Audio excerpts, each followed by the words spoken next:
Welcome to our June meeting, our only meeting this month. It's good to be back meeting in person. Glad you could join us this evening. We'd like to begin each meeting with a moment of silence, and if you would join us, you're welcome to.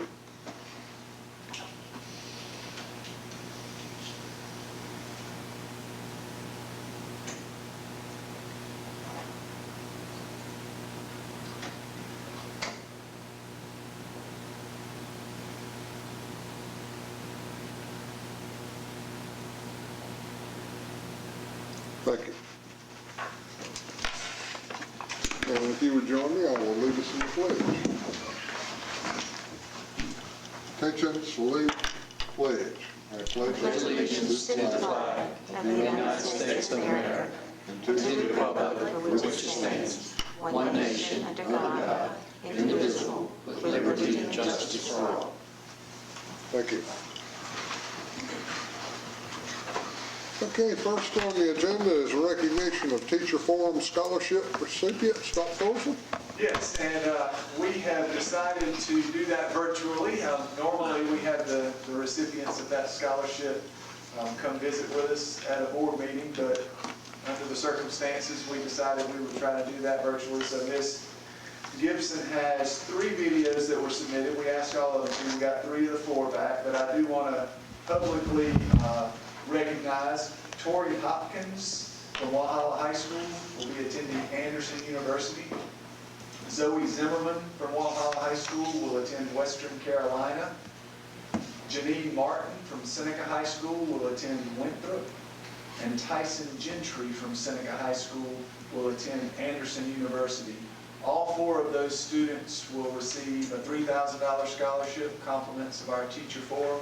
So we're proud of all 4 of them, and we've got a video from 3 of the 4 that we'll show. Hi, I'm Tori Hopkins, and I attend Walhalla High School.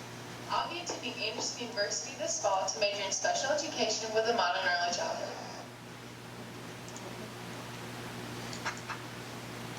Hi, my name is Zoe Zimmerman. I attend Walhalla High School.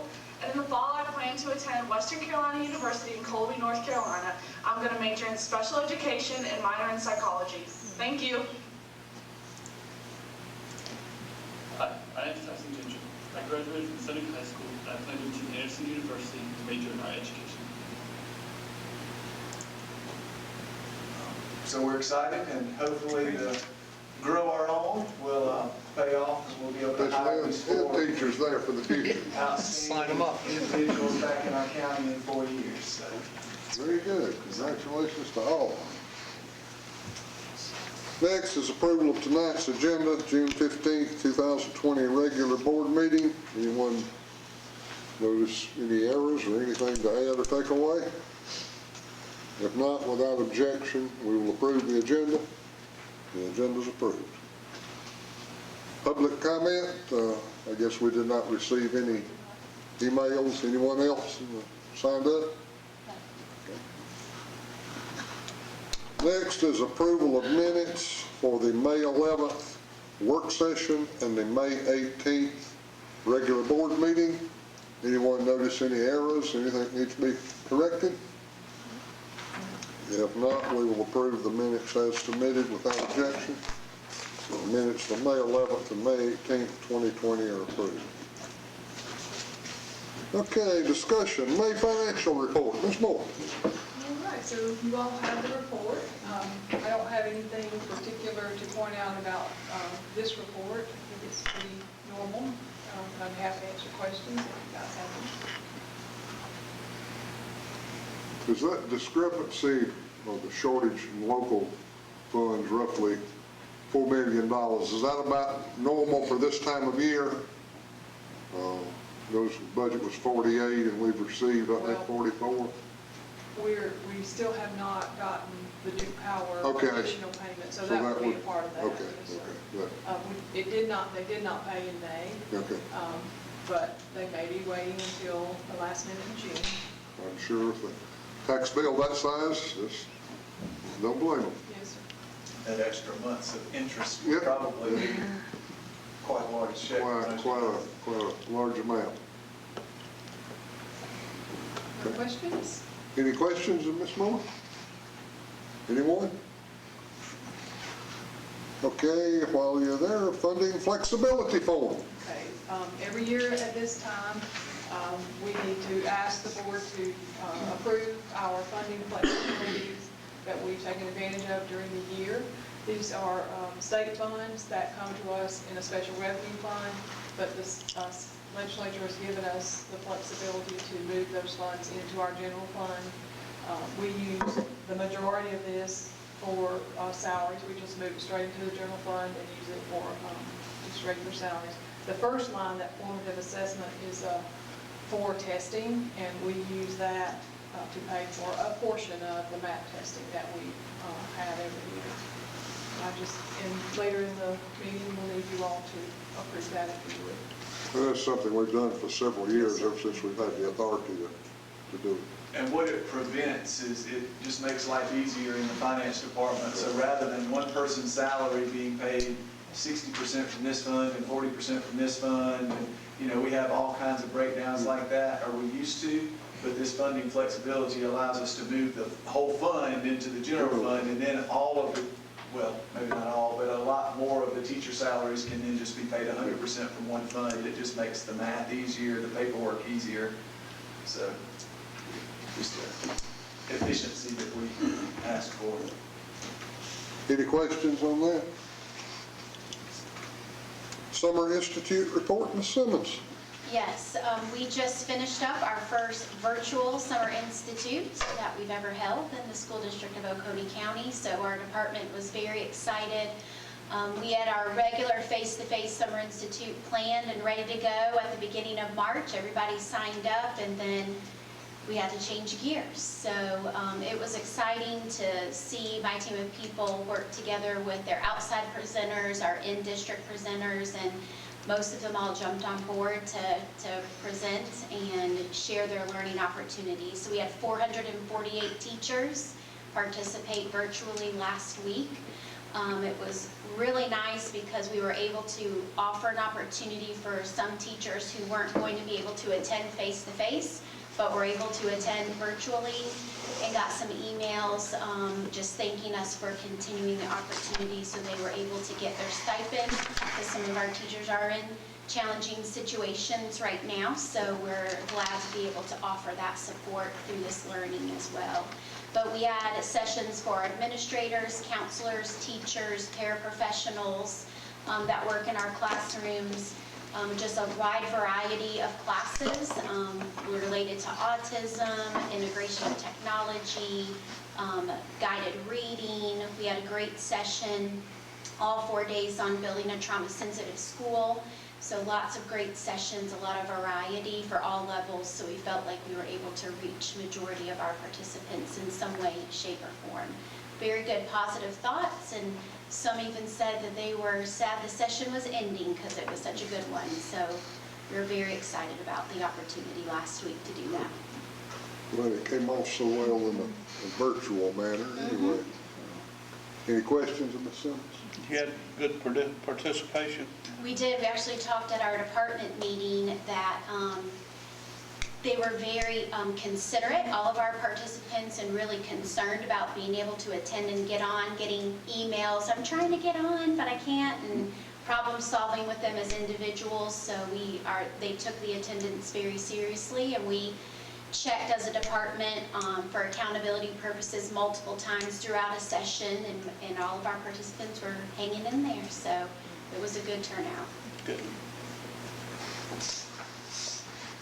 I believe you have the next item, summer learning resources. Yes, and Ms. Gibson's going to pull up the district website, and if she goes down to summer learning resources, I just wanted to share with you some learning opportunities that our students have in front of them. We wanted to take, as a department, advantage of them having their Chromebooks at home with them this summer. So as a team, we worked together to create summer learning opportunities and resources for all levels. So Ms. Gibson, if you could click on PIP and 4K, Shannon Lusk worked majority of our formatting is in a calendar style. It started last Monday and this goes through July the 10th.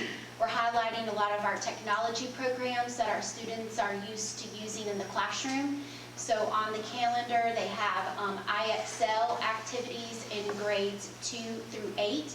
But for our 4K, our PIP, and our kindergarten, we've just listed specific reading activities, math tasks that they can do, and they can choose on all the calendars 2 activities to do per day. And then at the top of the calendar, if you'll click on these resources, if you see that link right at the top, in the directions. Yeah. We also put in some electronic reading materials because we know some students may not have books at home, or they may have a limited selection and have read them many, many times. So this gives them an opportunity to go to some of these other sites to get reading materials, and these are available for every single grade level. And then also, Ms. Gibson, if you'll go back up to the top, and right next to that on the main calendar is writing prompts.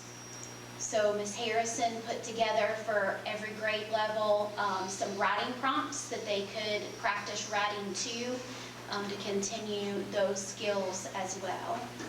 So if you'll go back to the main, yeah, right there. And if you'll click on 7th grade for me, please.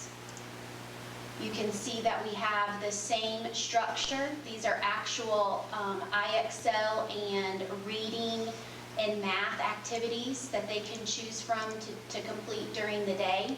This was a, it's called an at-home skills hub that IXL put together that teachers have access to. But we gathered that information, and Ms. Van Heck and Ms. Shiver put them together in this calendar style for them to choose from. And then if you'll go to the high school link on that main page. What we did differently for high school, since there's so many different courses, we took a lot of our EOC courses and some others that IXL has also built out the at-home skills hub for. So if you want to click on Algebra 2 for me in math. All of the math and the ELA courses are set up with the IXL format, so there's particular focus, standards, and skills that students can work on in these classes. And the great thing about the high school link is that if they have already taken something this year, they can go back and practice skills. If they're getting ready to take one of these courses next year, they can start front-loading on practicing some skills ahead of time, so there's some variety there. And our English calendars are set up the same exact way. And then if you'll go back to the high school, just main tab. Also, if you click on English 2, I just wanted to highlight, we have one link in each square on the calendar that's called Genius Hour. Melissa Higgs, one of our ELA teachers at West Oak Middle School, through her distance learning experiences in the classroom, created some tasks in Genius Hour that has, if you'll click on that, that goes along with engaging, exploring, and she has just a variety of tasks where they can practice some higher level thinking skills. And so we asked her, and she allowed her to share those with all of our students. So it was exciting that we're able to pull in some of our teachers' materials that they use during distance learning as well. Okay, and if you'll go back to the high school page. Then under science and social studies, if you'll click on chemistry, Ms. Crane, who is our math and science specialist in our department, put a lot of time into the science. It's kind of in a course outline, so you can go through all of the chemistry units. There's PowerPoints, there's teaching videos, there's tutorials the students can go through. So a lot of great detail that she continues to add and build on. And then one more time back to the high school one. We have a social studies link, and Ms. Harrison work with some of our high school social studies teachers to get some links of great resources that teachers and the students can go to during this time, during the summer as well.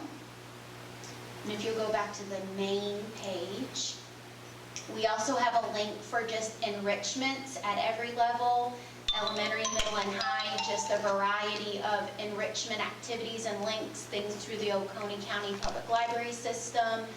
Our elementary music teachers and elementary and middle and high art teachers provided us with some enrichment resources that we've put in those links as well. And then Julie Carnegie also worked on some ESOL resources and places where those students could go and continue learning. So we have a plethora of activities, and then after July the 10th, our computer programs are going to be re-rostered, so we won't have access to a lot of these activities and programs after July the 10th. So the State Department has created some summer resources, so we'll be finishing up, gathering all of those. Those were just made available to us at the beginning of June. And then we'll also highlight some things in Khan Academy for the high school level as well, so that learning can continue all the way until students come back to school. So we're excited to be able to offer this learning at home, and there's teacher directions and parent directions. Everything's translated. So we're hoping that our families are taking advantage of this opportunity. And I just want to brag on Ms. Simmons' department, because, I mean, it's one thing to leave a computer at home with kids, leave their Chromebooks with them for the summer, but for a parent just to know how to guide a student. But now it's just click, click, click, and it's a calendar that says here are 3 or 4 things you can do every day. I mean, it's just, I too hope that our parents are taking advantage of it, because it's very organized. It's programs that the kids are familiar with. They'll have understanding of how to do it. It's really well put together, and just want to brag on them for their hard work getting that done. That's a very good job, and like I said before, pulling the virtual learning together in a matter of days after the virus hit was outstanding. One of the things that precipitated part of this conversation was actually, I was in Walmart one night, and one of our parents stopped me and was just asking questions, and this was during the closure, probably would have been April timeframe, and she was just saying, is there any way we can keep our computers over the summer? Because she had 3 children at Blue Ridge, I think, I don't know the grades, 1st, 3rd, and 5th, something like that, but she had 3 children at Blue Ridge, and she said they are falling behind not being at school, and it'd be great if we could keep their computer and work throughout the summer. And at that time, we weren't sure if we were going to do that or not. Our plans were to take the computers up at that time, actually, and the more and more we talk about it, the more and more we realized it probably would be beneficial to families, and really in some ways easier for our technology department just to leave the computers at home with kids. And this is one of the good things that has come from that decision. And Lisa and her team have put a real good program together. Good So program. it's good stuff. You guys have done a great job on this end. Can we tell how much people are doing with this? Are a lot of folks using this, taking advantage of it? Well, it is a little difficult to track that. Our hope is that in IXL, it'll continue to track the work that students do, and our hope is after they're re-rostered, that it'll save all of the work that they've done even during the summertime, so that their teacher next year can see what they've been working on as well. So.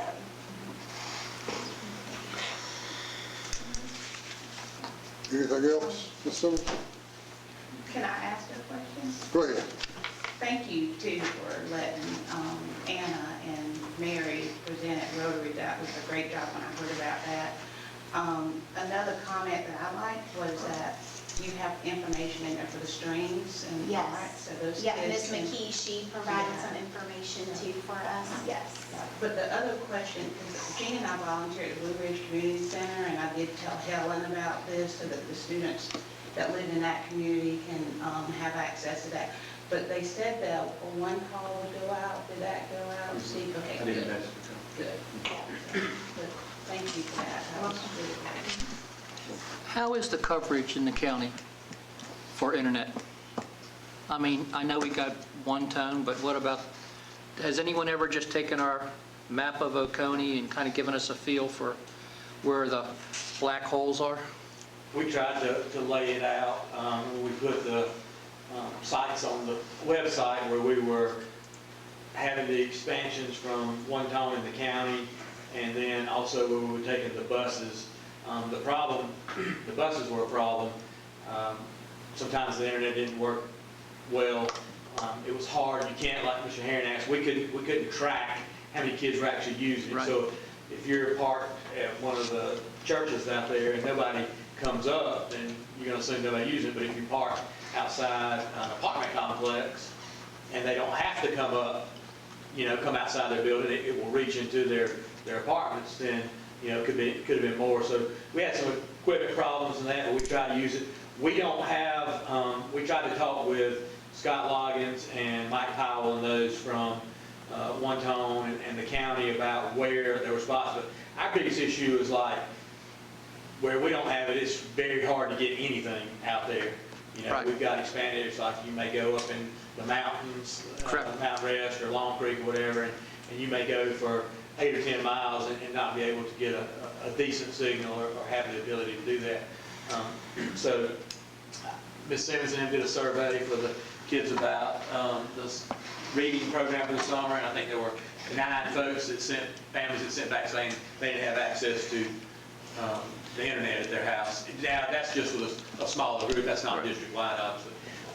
But this will tried to work. provide them in an area where people could get to them. It might be the same place where we're serving meals that day. Like community centers, things like that, whatever. Church and get a meal and also hook up to the Wi-Fi. And the other good thing about the Chromebook is you can go to the spot and you can download the stuff. You can take it home and work on it. And then when you go back, upload it. You don't have to sit there for 4 hours and work on it in the parking lot where the Wi-Fi is. But you don't have to use One Tone, right? You can use AT&T. You can use whatever. You can use whatever. You So can use whatever. And we still have all of our school sites, all of our parking lots. right. Every school has a parking lot that's We put extra access points up so that they reach. Yeah, it's when you start getting closer to trees, you can have a problem. It's called those mountains. Yeah. And we just have some remote areas, and there where our kids are, where a bus go, and it's just not economically feasible to provide a bus with Wi-Fi to sit there for one kid that's going to be there for 4 hours. We It would be. are going to collect information from our families, so we'll be able to tell you in a couple of months exactly how many of our students have Wi-Fi or have internet at their house versus have to go other places. We've never had that information from every student that I'm aware of, Right. and we're going to make that part of the registration process this fall. And Ms. Simmons has a survey that's going to go out to parents about the distance learning that we've just kind of completed this year. So we're going to be, over the next couple, 3 months, we should get much better information about how many of our kids are connected in their homes and that type of thing. Right, because theoretically, I could have my children work on next year's courses, Yes. and there'll be even a bigger divide then, so to speak, right? If they want to work ahead. I mean, If they want to work ahead and kind of and just get some get background familiar with knowledge the, and skills. right. I mean, that would be awesome. Thank you. Anyone else? Thank you. You're welcome. Next is policy GCC and GDC, staff leave and absences. Ms. Moore. Okay, so last year, we adopted this policy that allows employees who have accumulated leave to get paid for all of their days. Previously, we only paid for days above 45, but we adopted this policy so that employees who were leaving could get the lower substitute rate for any days that they had accumulated. And they could also, we also said in that policy that, or they could have those, if they were retiring, they could have those 45 days sent to the retirement system for service credit. We found out later that they could in fact do both. They can get paid, if they're retiring, they can get paid for those first 45 days and get service credit. So we just wanted to clarify the policy so that if people know that that's what we've been doing all year since we found that out. So we just want to clarify the policy to say they can do both. If you're retiring, you can get paid, right now it would be $65 a day for the first 45 days, and those days would be returned in for service credit. And then if you have more than the 45 days, depending on your hire date, you would either be paid at your daily rate or at the 65. But it doesn't count on your service credit. Not the Yeah, second, past 45, no, yeah. just the first 45. Is that an unlimited number of days For that service they can credit, get paid for? just the 45. Well, I'm talking about, Oh, then get paid for Yeah. 90 not him, at $65. that's what I was thinking. Yes. Yeah, we cap it at 90, but if you, any employee who has more than 90, we pay that $65 a day at the end of every fiscal year, so that keeps anyone from ever accumulating more than 90. I guess technically you could have 105, but then at the end of that fiscal year, we're going to pay you for 15 and take you back to 90, so that we won't have people accumulating hundreds and hundreds of days. Any questions on the provision of that policy?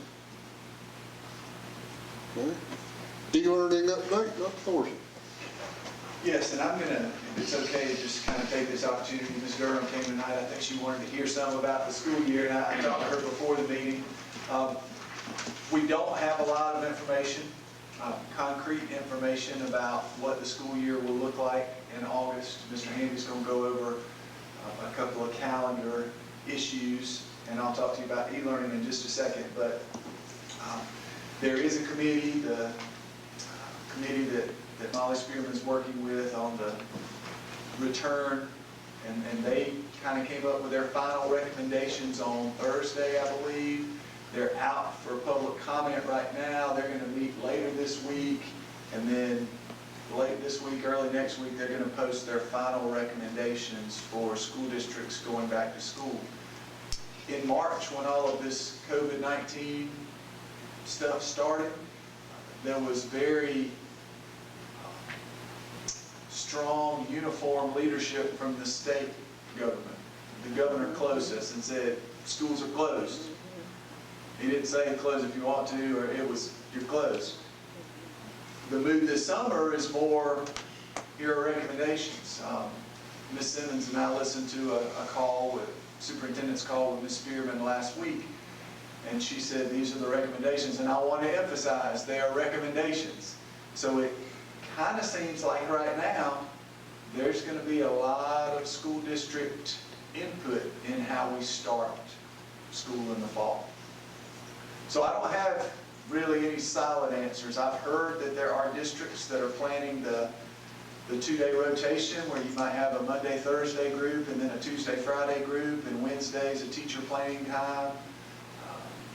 I've heard other districts planning to go back 100% if at all possible and bring all their students in and go back to normal.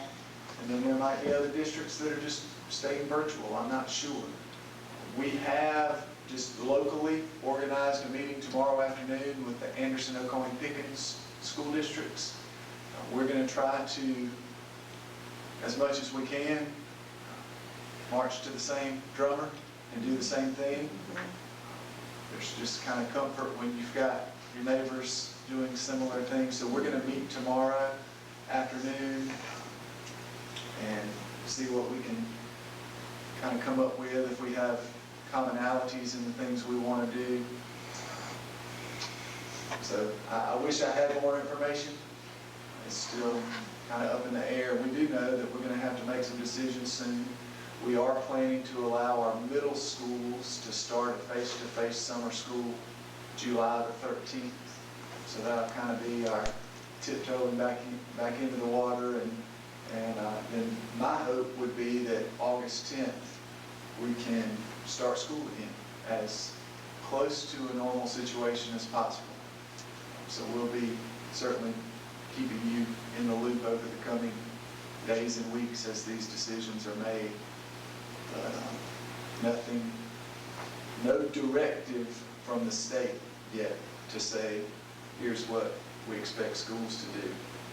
That was, made it easy for superintendents on March 13th when the governor said you're closed. It was all, okay, let's rally the troops and figure out how to go from here. But We may have districts that are kind of all over the map as we start school. We'll just have to wait and see.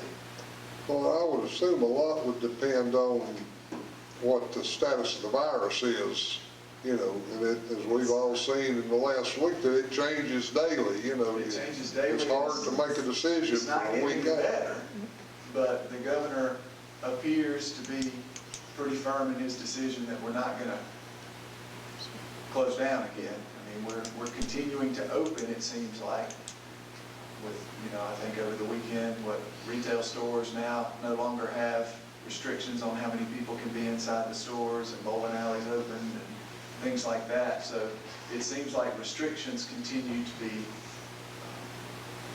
you know, lessened, I guess. And even though the numbers have gone up a little bit, so we'll just have to, you know, things have been changing on a daily or weekly basis, and we're just going to have to stay on top of it and make the best decision we can. But we do plan to work closely with the 5 Anderson districts and Pickens and try to make decisions that are consistent in our Tri-County area.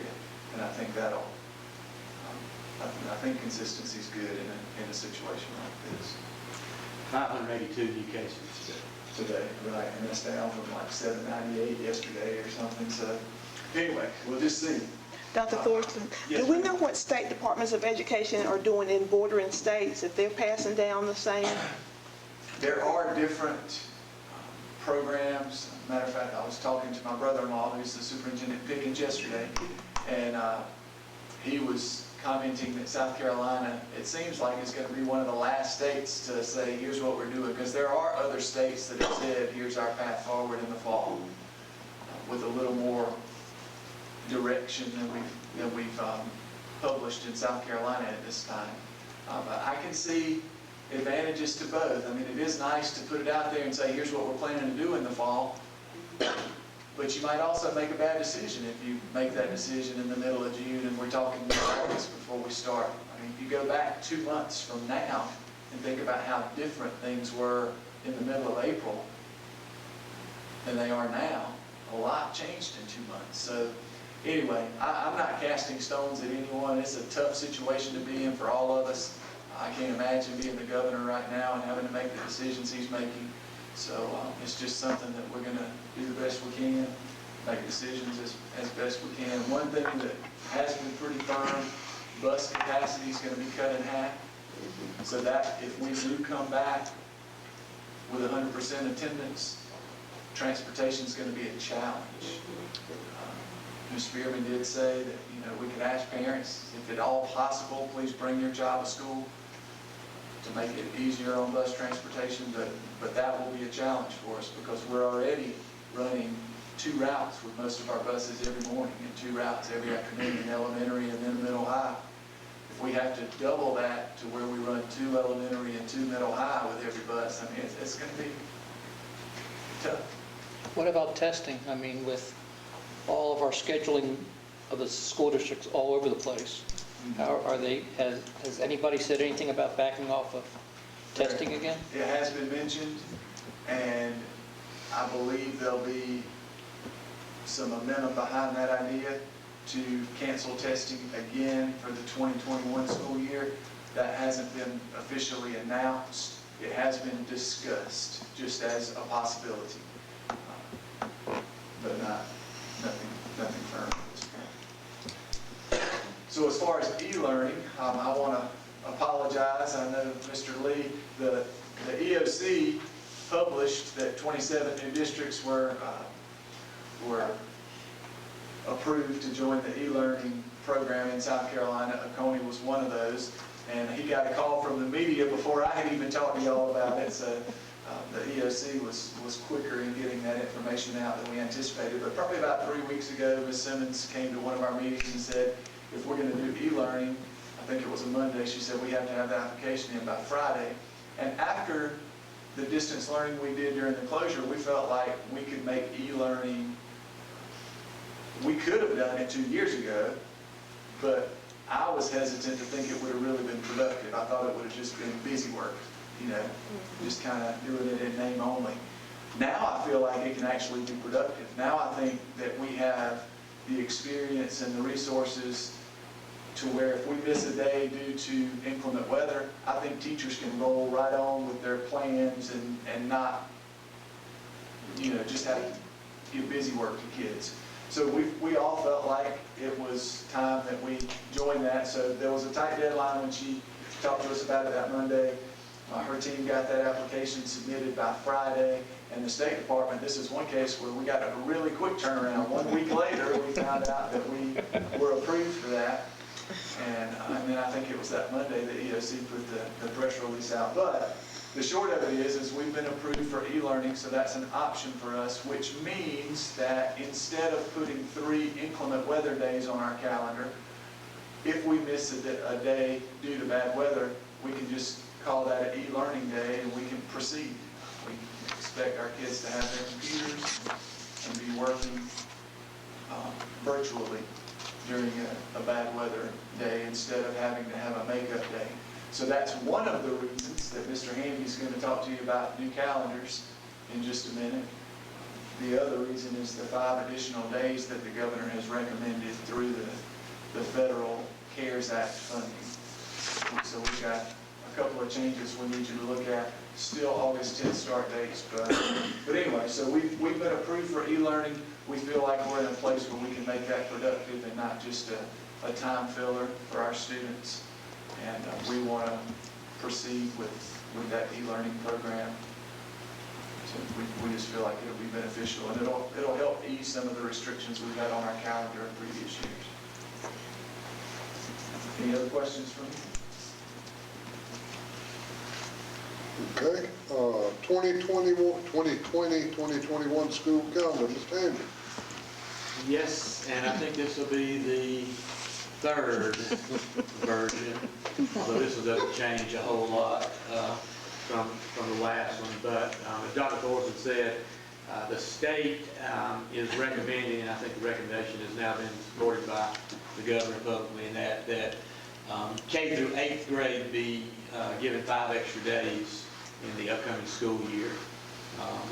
One of the stipulations was that those days would be at the beginning of the calendar. You couldn't tack them on at the end. Just for full disclosure, that would include paying those teachers and things 5 extra days. They would have a 195-day contract versus 190 that high school would have. It would also include like the instructional aides and that group as well. So it's a pretty expensive program. I think to the tune of about $160 million to do that, but that's the recommendation. It has not been given final approval yet, but we have to have a plan in place in the event that it happens, and we're pretty confident it's going to happen. For us, it works out well. We had the much debated calendar about we got approval from the state to start middle and high a week earlier, and then we approved that one, and then we came back and recommended that you guys adjust that, and we said we're just going to have them all start on the 10th because it wasn't in the best interest of our students and our district to have 2 different start dates. So we went with that, and that will continue with the recommendation we have now if we get the added days. What we would do is just designate the elementary and middle school days of the 10th through the 14th, which is our start time anyway, as the 5 extra days. State law says you really can't start till the 17th. So this would kind of get us back in compliance with that. We have approval for the high school to start early, so they would start on the 10th along with the middle and elementary school. So all our kids would start on the 10th. The 10th through the 14th would be the 5 extra days for K through 8. So if you look at the back end of the calendar, you see that the high school students would finish before the elementary and middle school students. Okay, that they would finish up, and then we would have graduation and go. They would finish on the 25th. I've already got Little John reserved for the 29th. I should have got it for the 22nd, but I didn't know we were going to have this calendar. And Pickens now has that. Elementary would go and finish on June the 2nd along with middle school. So those would be the 5 additional days, even though we're technically saying they're coming at the beginning of the calendar for us to start early. Also, if you'll notice that because of e-learning, we are able to take out the makeup days out of the calendar. That's why we don't have to go farther into June, because we're able to take out the makeup days that we had built in. And so we would end on June 2nd. The other thing that looks different from our previous calendars in my 30 years in the district is that there's no teacher workday at the end of the school year. If you'll notice, the last teacher workday is April the 26th to give us a break from spring break into the finish of school as we hit the home stretch. We debated this and we talked about it, and as a former elementary school principal, and that the last 2 days for either the high school on the 24th and 25th or the elementary and middle on the 1st and 2nd are half days. Our staff members work full days. They get the report cards done. They get the permanent records changed over. They get the things logged in. They get everything done. And typically that day that they come back after kids are finished, it's a wait to kind of check out deal and finish out the last little check box on the thing. We feel like it'd be better spent not having that, because in reality most of our schools send their teachers home early that day, and like I remember mine kind of waiting at the office door there to do their checkout, and I'd have to send them away and say come back in a little while, and because you didn't want them to go too early because it was supposed to be a regular day. So we talked to some principals and some folks, and they felt like that would be a good change. So we would like to make that recommendation as well. But what we're basically asking is to approve these 2 calendars in the event that the state gives us the funding to have the 5 extra days for kindergarten through 8th grade. Contingent on state funding for those 5 extra days. And nothing is going to, again, change on the start date for our kids. If the state were to say, oh, you know what, that's going to cost more than we thought, we can't do that, whatever, we'd still start when we said we would use the current calendar. So we've already approved. And go back to that, yes. So basically all we're doing is extending it 5 days for the elementary and middle students. And it's really not going to be 5 days because we took 3 out that were built in for makeup. Yeah. So, we're getting out at about the same time. Yeah. And there is some debate. I've looked at 2 different districts who are in the e-learning. One of the districts has inclement weather days still in the calendar. Another one doesn't. So I'm not sure if we're supposed to put inclement weather days, indicate where they are on the calendar. If we have to, we would just put them at the end of the year. Yeah. We're not going to use them. We're not going to use them anyway. Okay? Yes, sir. The elementary middle calendar, Okay. those 5 days for remediation. Being the middle school math teacher, how am I going to determine what my kids need for remediation? What data am I going to go after? We've talked about that a lot. Good, I want to hear it. And I agree with you. I don't think that they know. So All right. our department is working on a restart plan where we have assessments that we will start giving during those 5 days so that teachers can begin getting information on where their students are presently performing.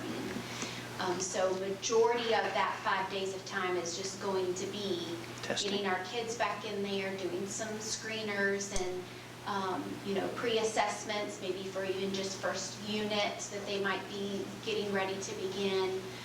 So we're working on a schedule for that because we can't do map testing for 3 weeks. There needs to be like 3 weeks of some type of instruction going on before we can just jump right into map testing. So we are working on that plan right now. We would also have, you can correct me, I know you talked to Stephanie more than I do, 2 power school calendars. Yes. Because the 9 weeks, those days wouldn't count as the first 5 days of the school year compared to high school. See what I'm saying? So 9 weeks would technically start on the 17th. So our 9 weeks would end at different times for high school versus the middle and elementary. But Stephanie, that's not it's just a few clicks in Power School for her to set up a calendar for that. No, I was just trying to figure out how, since from March on, I'm basically, as a teacher, I'm going to be kind of concerned about what they did not get. Right. And how could I quickly determine what they did not get? Because I only got 5 more days with those kids to remediate. It better be pretty strong and you really testing. can't only focus on the time that you haven't had them. because Right, yeah, you still got It issues. depends on the standards that are taught. Some kids already know those skills, and so it's very important to get more updated information, and as you're moving through the year, if you're pre-assessing and post-assessing, you're going to be able to identify where those gaps might be as well. So it's a process. You're not going to be able to remediate everything a student might need in 5 days. And then there's some students that don't need remediation either and are ready to continue to keep moving. So data is important to make those instructional decisions in your classroom. Right, because you're going to have an awful lot of grouping in your classroom because of all the remediation that may take place or may, be nice if it wasn't, but. But one of the things we talked about was just taking our standards-based timeline, because the standards aren't changing. If a kid was in 2nd grade this past year, they're moving to 3rd grade.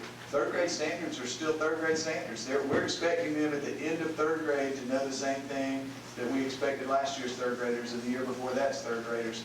So we can build those 5 days into our standards-based timeline, which will give a teacher more flexibility. So maybe the first unit, kids come in and they nail it and they can just go at the same pace. But maybe the 2nd unit, the teacher finds out that the class is behind.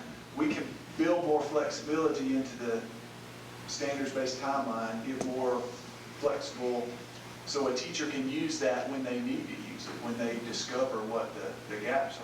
Every class is different, it just depends on the students within that group. Because I was trying to figure out if, if I had like in 7th grade, we'd take our teachers, test the kids, get some identification on the skills that are needed, and I may just be addressing these skills, and I can bring in these other kids. Instead of that teacher having 4 or 5 groupings, I could have a larger group of my sub-skill. In other words, I'm taking kids from their class. I don't know if Some do that. some are going to do that, or right, instead of being responsible for that entire class and all the skills that are needed. But then I was just thinking while you were talking, basically it's just 5 additional days of class. And we're going to be starting the first day like we did last year. And we're going to simply go through, and as there is someone stumbles, we deal with the stumble.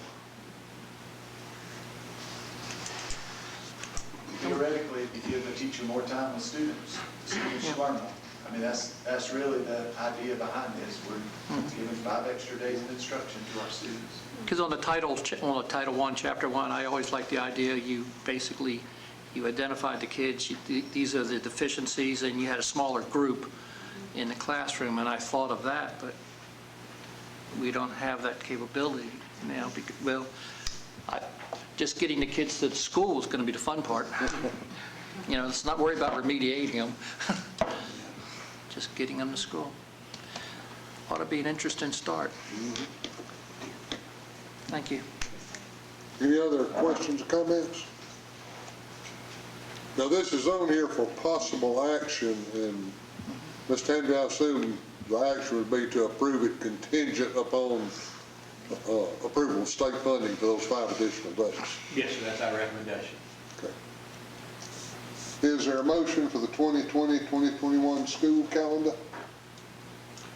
Mr. Chairman, I move that we approve the 2021 school calendar as presented by the administration.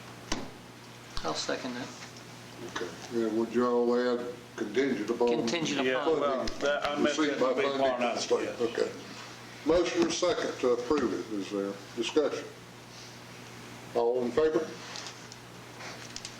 Unanimous. Okay, next, approval of funding flexibility form. Ms. Moore discussed. Is there a motion on that?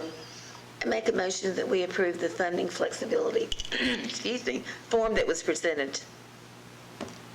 I'll second that. Motion and second to approve the funding flexibility form. Any discussion? All in favor? Next is first reading, excuse me, policy GCC and GDC, staff leave and absence. First reading. Mr. Chairman, I move that we adopt policy GCC, GDC, staff leave and absences, first reading approval. Second. Motion and second to approve GCC and GDC, staff leave and absence, first reading. Discussion? All in favor?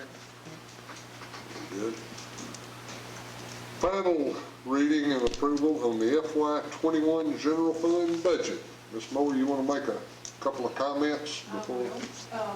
Without a budget from the state, we are rolling over last year's budget for the time being until we do have something from the state.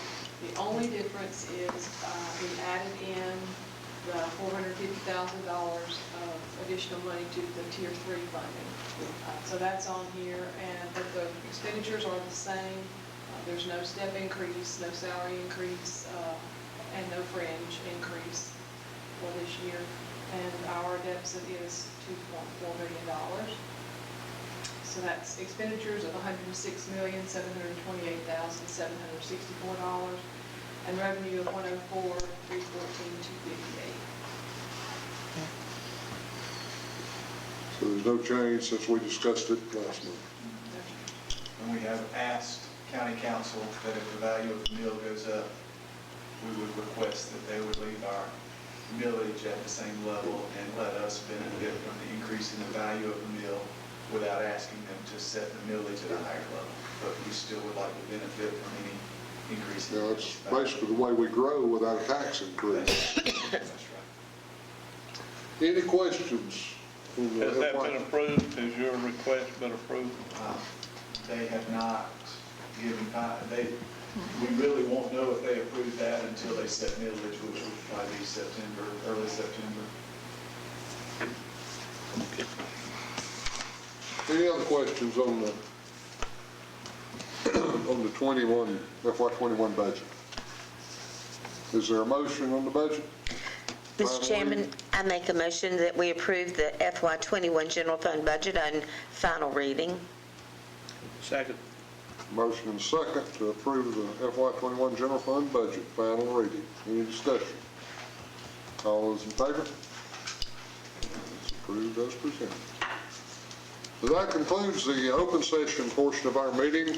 We will go into executive session for personnel items, employment recommendations and changes, and the superintendent's evaluation and contract. Without objection, we'll move into closed session. We're in closed session. Thank you all for being here.